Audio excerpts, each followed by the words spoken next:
Good afternoon, everybody. This is Lorraine Alternative Homesteading. I'm standing in front of the CATS nonprofit building here. This was a custom building delivered here. It's got electricity inside. It does not have running water.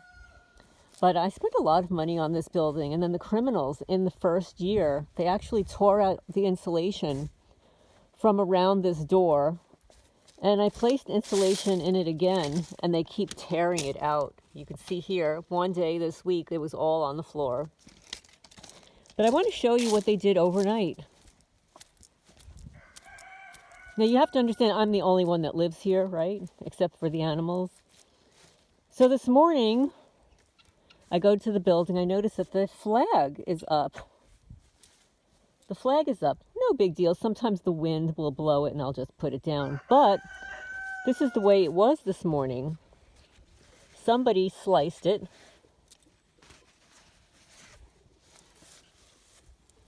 Somebody sliced it. Here. It's a welcome flag. It says all pause. And this was wrapped around this. Just like that. So the criminals, the jealous losers. See the jealous losers here? This is what they did. They sliced it. So now when I start filing additional reports, it will be on behalf of the nonprofit. And then we'll end up posting it to our new website, which will be up and running soon. And we'll solicit donations from the public to combat the vandalism of the CATS nonprofit. People don't like when you mess with cats, especially the cat community. And I'm going to make it known that in Jackson County, Kentucky, the county prosecutor, the sheriff's department does absolutely nothing. In fact, they support animal cruelty here in rural Kentucky. So yes, so this is what they did, folks. You can see it was deliberate.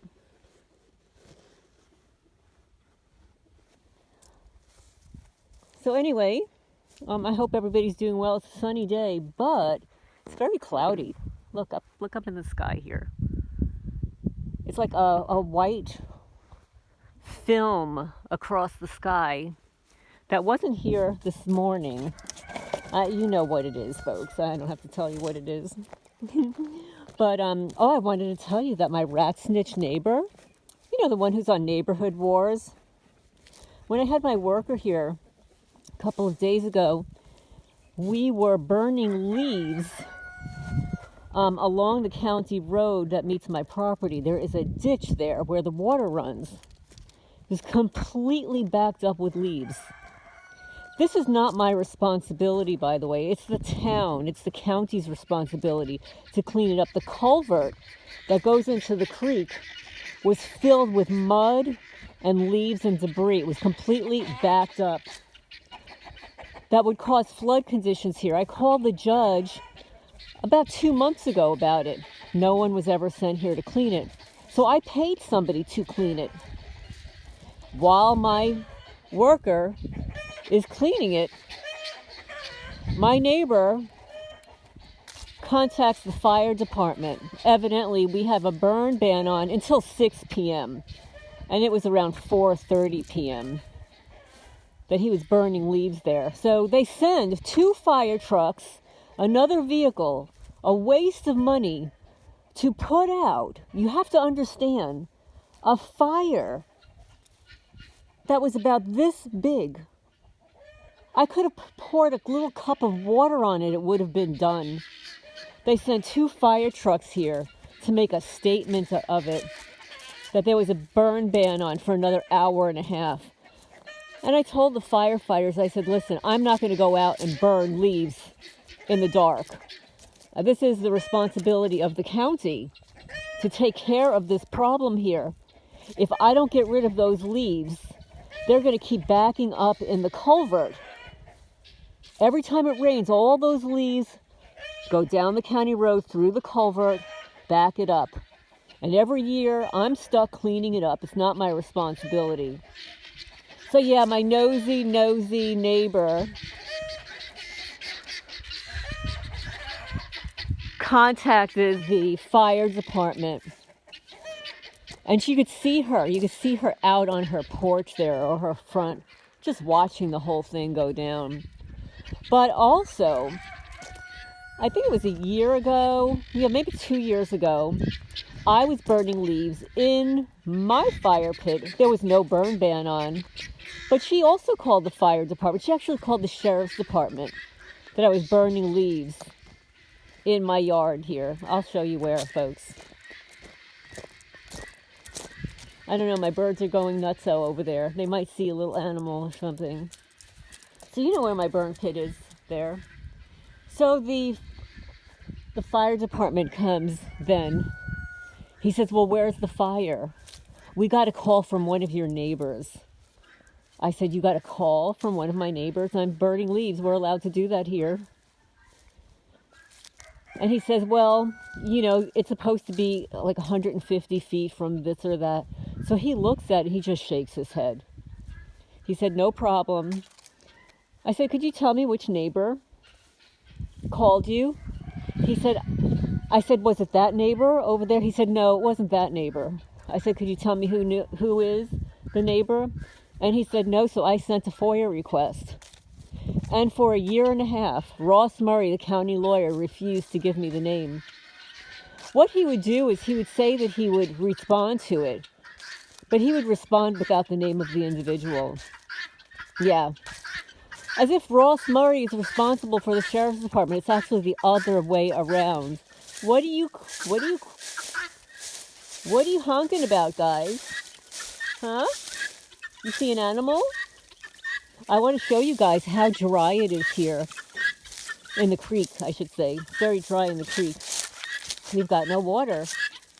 But it's actually like this. I've listened to other homesteaders and farmers and stuff in the South, and they're having the same issues. They're not having as much rain as they usually do. So, I mean, I understand about burn bans and stuff, but we're talking about having a fire in a ditch like this, right? Not out in the middle of a field, and there was no wind that day. But anyway, I'm just complaining. I'm sure that you understand this has happened to you guys too. But it's just another thing that the snoopy doopy neighbor has nothing better to do with her sorry time. It kind of reminds me of a year or so ago, and you'll see those videos on my channel where she pulls up and threatens my young workers that if they continue to clean my property, they will be part of her lawsuit. I kid you not. This is how insane the people are here. Threatening my workers to not clean my property. Why? So that it could look as shitty as yours? Anyway, I'm going to get some things done here. Thank you for all the comments about the book that I've been reading. The last chapter that I provided you on the technology, the mind control technology, you have to understand that this book was written in 2011, or I should say it was published in 2011. So, you know, he probably spent a good part of another year writing it. The technology is obviously outdated.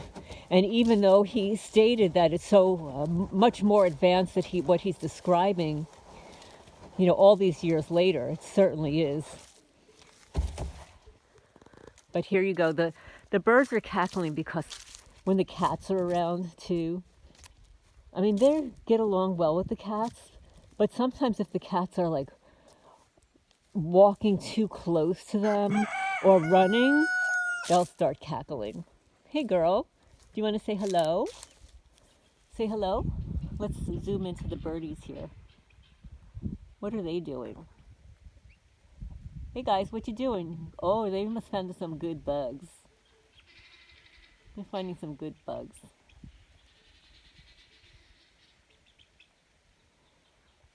But anyway, I hope everybody's doing well. Welcome newcomers. My name is Lorraine. I live on a farm in rural Kentucky. I moved from New Jersey. And I am, unfortunately, a targeted person. But hey, guess what? If you're not targeted, I hate hate to be the bringer of bad news. Everybody in the U.S. will be. Maybe it won't be exactly like what I'm getting and what other targeted people get, because we're the guinea pigs, we're the test subjects. And also, since we've been speaking out and know what's going on with us, these controllers hate us even more. They're trying to get rid of us. They don't want us to tell you what's going on. But we have to warn you guys. We all have to band together in this. This is not looking good. And unfortunately, JFK warned us back in the 60s. And we're too busy living our lives, trying to get by. And honestly, until I became a targeted person, I was not political. I didn't even vote. I really didn't know what was going on in government. I had no idea what the FBI or CIA did. I never heard of COINTELPRO or MK Ultra until I think it was around 2017 when I figured out what was going on with me. And then people were telling me, after I told them about the symbols that I would find on my property in New Jersey, they would say, I think you're in some MK Ultra program. And the reason they mentioned that is because when I lived at 52 Sutton Drive in Manalapan, a house I lived in for 30 years as original owner, I mean, obviously, I knew exactly every inch of my property, every inch of the house, what I did, what I didn't do, all the repairs. I knew the neighbors' comings and goings, who moved in, the names of their children, all that stuff. That's what happens when you live somewhere for a long time. You have a pulse in the community and a pulse for your house. It's like knowing your children. So I would clean up my yard, my garden, and I would find monarch butterfly wings everywhere. Not like clumped together, like there was a bunch of butterflies, but I'd go and garden and there would be one wing, like underneath a plant. And then I'd go out the next day, there would be another wing somewhere else, and another wing, and another wing. And then they actually burned the letter M in the bark of one of my trees. Yeah. So basically that's what they're doing with me. It is a monarch program for me, overlapping. It's a vendetta, revenge for hire program. It's trauma-based mind control and satanic ritual abuse. I took some photos of my right and left arm. I was wondering why they were so itchy over the last couple of days. I keep the lights really low in my house. I just don't like bright lights and stuff, so it was just so itchy. So this morning I woke up, I said, you know what, before I get dressed, I'm going to photograph my arms. And I've got like a rash over both arms that I've got in a black light. You can see like little white dots, as if they're all white scars on my arms. And then, of course, there's another scar there. That's from a few years ago. I didn't inflict it. It was inflicted upon me by these criminals. They must have performed some kind of covert surgical procedure. Anybody who's interested, I'm more than happy to share it. It's difficult to upload a lot of photos on YouTube, and I'm not sure. I don't know how to do it yet. I don't know how to edit a video like this one, let's say, and then include the photos inside the video. I don't know how to do that. I'm sure, I could learn to do it, but it'll probably take some time where I have to sit down for a few hours and figure it out. I just don't have like a few hours to figure it out right now. But if anybody knows an easy way that is a creator, I've noticed other targeted people that have YouTube channels do a really great job with their editing skills and stuff. Oh, and here's something else that they did. They did this last year, though. I'll show you. You know how they do the V for vendetta? Here, look, they cut out the asphalt stair covering here. They cut this. And here. And let me just, here you go, folks. Here, here, and they cut this corner here. And when I say that my property's vandalized, I really mean that every time I come out here, they do something else. They're on my property every night. Every night. And no, I can't catch them on cameras and stuff. They disconnect the Wi-Fi. In fact, when I get ready to shower, let's say, I usually bring a phone in with me so I could listen to music or listen to a podcast or something. And as I'm doing it, I suddenly have no Wi-Fi. Wi-Fi disappears. And this happens consistently.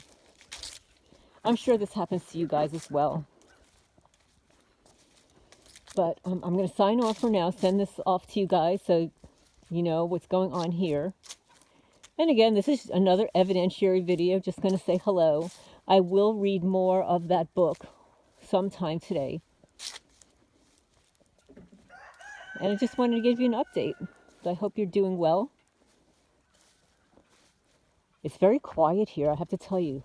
The criminals, they're being real quiet today. They were yesterday. Yesterday I had a parade, you know, the street theater parade. But right now it's very quiet. Not a creature was stirring, not even a perp. So also, I think I mentioned, before I hang up, when I was under stress in New Jersey, I created all these songs about the stalking. And I used the tunes to some of my favorite artists and stuff. So one of them was the Britney Spears song, Oops, They Did It Again. Oops, I Did It Again, or whatever it was. So for you guys that know that song, so it went, oops, they did it again, broke into my house when I was sleeping. Yes, guys. Here, come follow me over here. What are you all doing in there? You gonna mess up the coop? Huh? You gonna mess up the coop? Why don't you mess it up out here, guys? Huh? You wanna say hi? So they can see what you look like up close? Come here. Come here. Show them what you look like, how funny looking you are. Look. These are what guinea fowl looks like. They've got an antenna that the hatchery calls a helmet, and that's a little one. She's got a short one over there. She's got a long one over there. Look at that funny face. Look how funny looking they are. Let's see if we can get one here. Come here, girl. Come here, say hi. You want to say hi? And show them how funny looking you guys are. Look at us. Look how weird we are. We have nice feathers, though. Check out the feathers. Here, guys. But anyway, those are the babies. There's a little 4 babies and a rooster. It's hilarious. Their mother was eaten by the neighbor's dog. But I'm going to sign off for now. Hope you're all having a good day. And I'll talk to you later.